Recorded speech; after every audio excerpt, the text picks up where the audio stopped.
അസ്സലാമലൈക്കും, welcome back. ഇന്നത്തേത് ഇഫ്താറിനെ ഉണ്ടാക്കിയെടുക്കാൻ വേണ്ടിയിട്ട് പറ്റിയ നല്ലൊരു സ്നാക്സിൻ്റെ റെസിപ്പി ആയിട്ടാണ് വന്നിട്ടുള്ളത്. എന്തായാലും നമുക്ക് നോമ്പ് തുറക്കുന്ന സമയത്ത് ഒരു സ്നാക്സ് മസ്റ്റ് ആണല്ലോ. ഒരു ദിവസമെങ്കിലും ഇതുപോലെ ഒരു സ്നാക്സ് ഉണ്ടാക്കി നോക്കുക. നല്ല ടേസ്റ്റാണ്. അപ്പോൾ ഇത് ഉണ്ടാക്കുന്നത് എങ്ങനെയെന്ന് കണ്ടു നോക്കുക. അതിന് വേണ്ടിയിട്ട് ഒരു പാത്രത്തിലോട്ട് 2 കപ്പ് മൈദ ഇട്ട് കൊടുക്കുന്നുണ്ട്. ഇതിലോട്ട് ആവശ്യത്തിനുള്ള ഉപ്പും ഒരു 2.5 ടേബിൾ സ്പൂൺ എണ്ണ കൂടി ഞാൻ ഇതിലേക്ക് ചേർക്കുന്നുണ്ട്. ഞാനിപ്പോൾ ഇവിടെ എടുത്തിട്ടുള്ളത് വെളിച്ചെണ്ണയാണ്. നിങ്ങൾക്ക് ഓയിലോ ബട്ടറൊക്കെ എടുക്കാവുന്നതാണ്. ഇനിയിപ്പോൾ നന്നായിട്ടൊന്ന് മിക്സ് ആക്കി കൊടുക്കുക. ഇപ്പോൾ ഞാനിവിടെ പച്ചവെള്ളമാണ് എടുത്തിട്ടുള്ളത്, നോർമൽ വാട്ടറാണ്. അപ്പോൾ അത് കുറേശ്ശായിട്ട് ഒഴിച്ചെടുത്തിട്ട് നമുക്കിത് ഒന്ന് കുഴച്ചെടുക്കാം. ചപ്പാത്തിക്കൊക്കെ കുഴച്ചെടുക്കുന്ന അതേ ഒരു രീതിയിലാണ് ഇതൊന്ന് കുഴച്ചെടുക്കേണ്ടത്. 1-2 മിനിറ്റ് നമുക്കിതൊന്ന് കുഴച്ചെടുക്കാം. ഇപ്പോൾ ഞാനിതൊന്ന് കുഴച്ചെടുത്തിട്ടുണ്ട്. ഇനിയിപ്പോൾ ഇതുപോലെ ഒരു ബൗളിൽ കുറച്ച് ഓയിലൊന്ന് തേച്ചെടുത്തിട്ട് എണ്ണ ഒന്ന് തടവി കൊടുക്കുക. അതിലേക്ക് നമുക്ക് ഈ ഒരു ഡോ വെച്ച് കൊടുത്തിട്ട് മേലെയും കുറച്ച് ഓയിലൊന്ന് തേച്ചെടുക്കാവുന്നതാണ്. എന്നിട്ട് നമുക്കിതൊന്ന് റെസ്റ്റ് ചെയ്യാൻ വേണ്ടിയിട്ട് വെക്കാം. നമ്മൾ ഇതിലോട്ടൊരു ഫില്ലിങ് ഉണ്ടാക്കിയിട്ട് എടുക്കുന്നുണ്ട്. അതുവരെ ഇതൊന്ന് റെസ്റ്റ് ചെയ്യട്ടെ. എടുത്തിട്ട് 2 സവോള ഇതുപോലെ കട്ടാക്കി എടുത്തിട്ടുണ്ട്, അതിട്ട് കൊടുക്കുന്നുണ്ട്. ഒപ്പം തന്നെ ഒരു തക്കാളി കട്ടാക്കി എടുത്തത് കൂടി ചേർക്കുന്നുണ്ട്.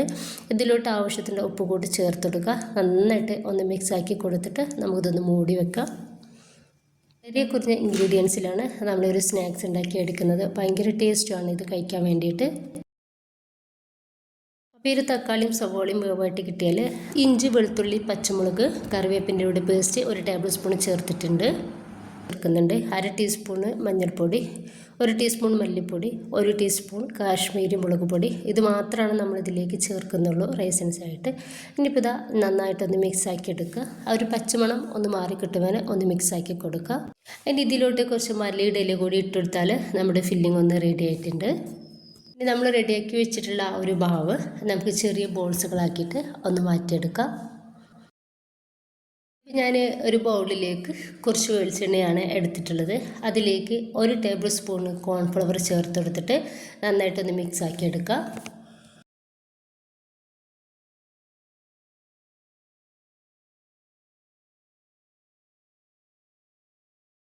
ഇനിയിപ്പോൾ ഞാൻ കൗണ്ടർ ടോപ്പിലേക്ക് കുറച്ച് മൈദ ഇട്ടെടുത്തിട്ട് അതിലേക്ക് ഇതിൽ നിന്ന് ഒരു ബോൾസ് വെച്ചെടുത്തിട്ട് നമുക്ക് ഒന്ന് ജസ്റ്റ് ഒന്ന് പരത്തിയെടുക്കുക. ഒരു മീഡിയം സൈസിലായിട്ട് വേണം നമ്മളിതൊന്ന് പരത്തിയെടുക്കാൻ വേണ്ടിയിട്ട്.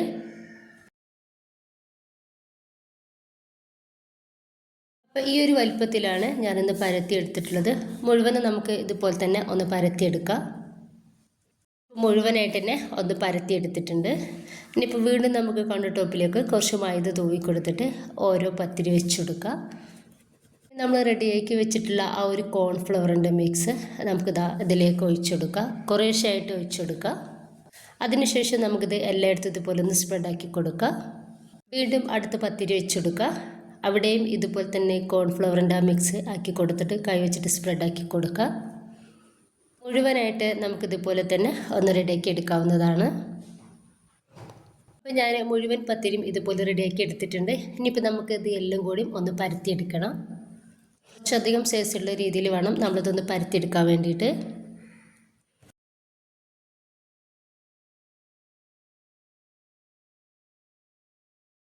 കുറച്ചധികം വലുപ്പത്തിൽ തന്നെ ഞാനത് പരത്തി എടുത്തിട്ടുണ്ട്. 4 സൈഡും നമുക്ക് കട്ട് ചെയ്തൊന്ന് ഒഴിവാക്കി കൊടുക്കാം.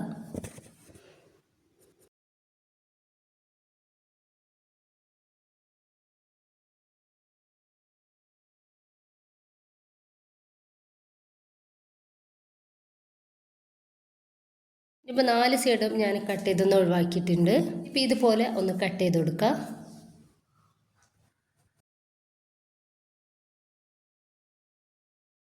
ഇവിടെയും ഇതുപോലെ ഒന്ന് കട്ട് ചെയ്ത് കൊടുക്കണം. അപ്പോൾ ഈ ഒരു രീതിയിൽ വേണം നമ്മളൊന്ന് റെഡിയാക്കി എടുക്കാൻ വേണ്ടിയിട്ട്. ഇനിയിപ്പോൾ അതിൽ നിന്നും ഒന്നെടുത്തിട്ട് ഞാനിപ്പോൾ കുറച്ച് മൈദ വെള്ളത്തിലൊന്ന് കലക്കി എടുത്തിട്ടുണ്ട്. അപ്പോൾ കൈ വെച്ചിട്ട് നമുക്ക് എല്ലാ സൈഡിലും ഇതുപോലെ കുറേശ്ശെ ഒന്ന് തേച്ച് കൊടുക്കാം.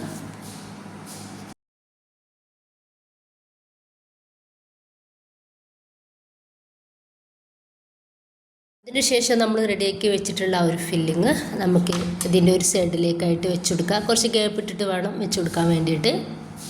അടിഭാഗത്ത് കുറച്ച് മൈദ ഒന്ന് തൂവി കൊടുത്തിട്ടുണ്ടായിരുന്നു ഒട്ടിപ്പിടിക്കാതിരിക്കാൻ വേണ്ടിയിട്ട്. ഇനിയിപ്പോൾ ഒരു കോഴിമുട്ട ഞാൻ 4ആയിട്ട് കീറി എടുത്തിട്ടുണ്ട്.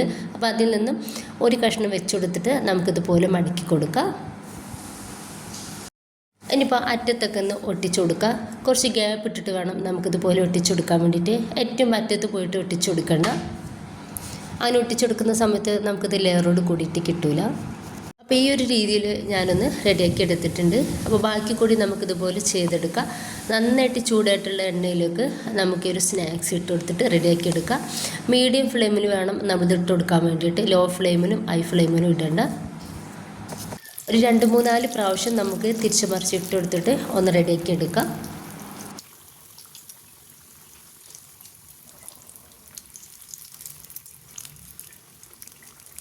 നല്ലൊരു ഗോൾഡൻ കളർ ആവുന്ന സമയത്ത് നമുക്കിത് എണ്ണയിൽ നിന്നും കോരി മാറ്റാവുന്നതാണ്.